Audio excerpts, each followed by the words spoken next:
Histoire de l'Église d'Afrique du Nord du second au XIIe siècle, dernière lueur de la hiérarchie épiscopale en Afrique du Nord, Qal'a et Bougie, suite.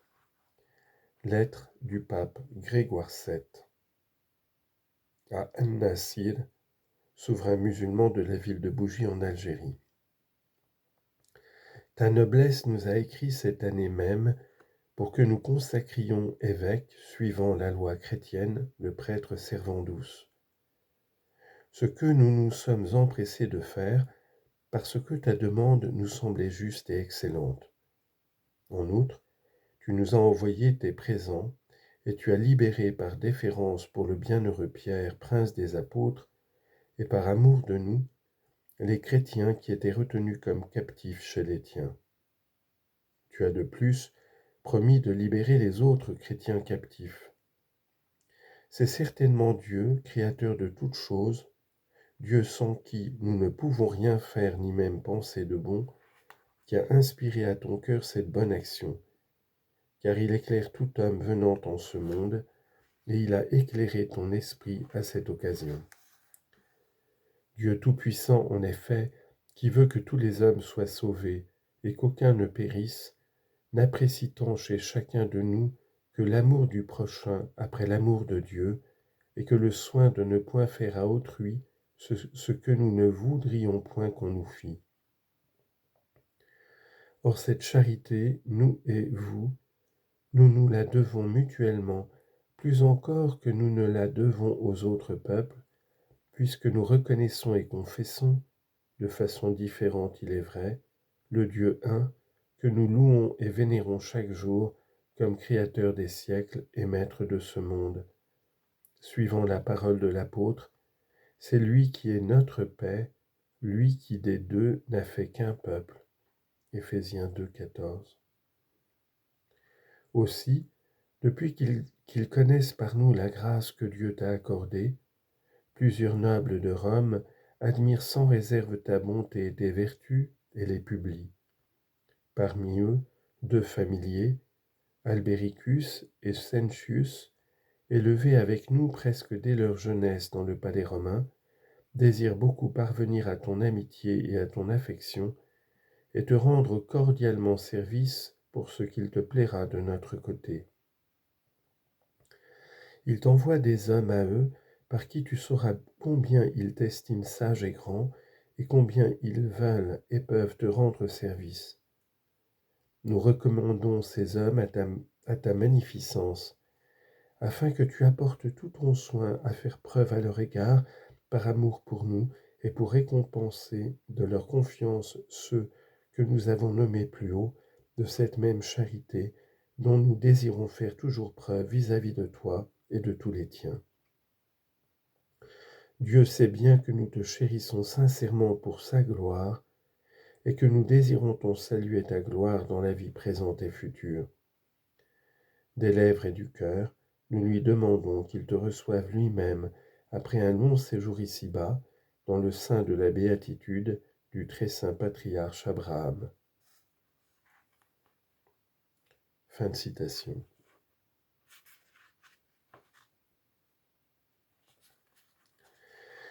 Cette lettre aux sentiments si élevés, débordant de sympathie pour un prince musulman, soulève quelques questions auxquelles il est difficile de répondre. Qui était par exemple l'évêque Servandus, un Africain ou un envoyé de Grégoire VII? Qui étaient Albéricus et Sentius? Quelle mission avait été confiée à leurs envoyés, politiques, commerciales ou religieuses? Mais surtout, quelle était l'intention de Grégoire VII en signant une lettre aussi élogieuse et affable? Le pape s'en tient à une réflexion de type monothéiste que ne peut qu'accueillir le correspondant musulman. Nulle part, il n'est fait allusion à une divergence dogmatique, sauf à propos du culte rendu au Dieu un, chacun le vénérant suivant sa tradition. Même la citation de saint Paul est détournée de son sens christologique.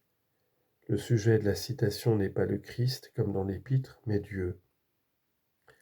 Le pape avait-il décelé dans la démarche de ce prince un esprit d'ouverture qu'il ne fallait pas heurter, mais au contraire ménager et accueillir en se mettant au niveau de ses convictions fondamentales, sans pour autant céder à quelque abandon.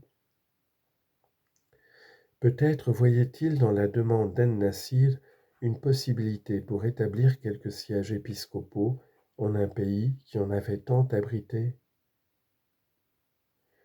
Une seconde lettre accompagnait le message du pape au roi. Elle était adressée au clergé et aux fidèles. Elle recommandait d'accueillir le nouveau pasteur avec respect et charité et de donner l'exemple de l'obéissance aux lois de Dieu, de sorte que les Sarrasins qui vous entourent, en voyant votre sincérité, votre pureté d'intention et votre amour fraternel, soient portés à l'émulation plus qu'au mépris de votre foi. C'était une citation. Le contexte international de l'époque invitait à de grands desseins. Deux faits majeurs y poussaient. Tout d'abord le schisme d'Orient en 1054 et la Reconquista de la Sicile par les Normands en 1061-1075. Une redistribution des cartes autour de la Méditerranée était engagée. Les envoyés d'Albéricus et de Cencius, les familiers conseillers du pape, n'auraient-ils pas eu pour mission de sonder le roi et de préparer les voies à quelques projets? Hypothèse, certes, que ni le texte analysé ni d'autres documents ne permettent de confirmer. Vers l'extinction de la hiérarchie épiscopale. On lit en note, on ne peut plus, comme l'a fait Ménage dans son livre Le christianisme en Afrique, déclin et extension, se baser sur la liste appelée Tronos Alexandrinos pour établir la situation de la hiérarchie en Afrique au début du 8e siècle. Il a été récemment prouvé que ce document, loin de remonter au 8e siècle, a été composé vers 1722 et qu'il est un simple démarquage de la nomenclature dressée par le père Labbé en 1661. Fin de note. Nous savons fort peu de choses précises sur les évêques africains après 650. Des listes épiscopales ont été interrompues à jamais. La moins mal documentée, celle de Carthage, présente des vides de plusieurs siècles avant d'avancer, après Victor, 649, le nom de Jacques vers 975-980. Faut-il penser que les vacances des sièges aient duré aussi longtemps? Nous ne le croyons pas. Les papes qui connaissaient la situation mieux que nous, pouvons l'imaginer à 10 siècles de distance, n'ont certainement pas laissé l'Afrique chrétienne aussi longtemps sans pasteur. On n'en a, il est vrai, aucune preuve. Mais le silence des documents ne nous autorise pas à conclure à la désaffection de l'Église mère envers la chrétienté africaine, si prestigieuse dans le passé. Le bilan de notre inventaire est donc des plus décevants. Depuis 649, nous ne décelons pas plus de 7 évêques, dont 6 pour la Saliférékia. Ce sont par ordre chronologique Jacques, vers 975-980, Thomas de Carthage avec Jean, Pierre et l'acronyme de Goummi vers 1053, et enfin vers 1076, Syriacus à Carthage et Servandus pour Bougie. Aucun prélat n'est signalé à Tlemcen ni au Maroc. Dans la suite, d'autres évêques sont mentionnés, soit à Mahdia, soit à Marrakech, mais ils sont étrangers à l'Afrique et accompagnent des chrétiens d'Europe en déplacement.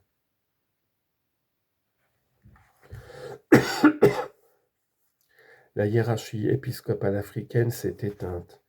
Toutefois, des assemblées chrétiennes subsisteront encore quelque temps, apparemment sans pasteur.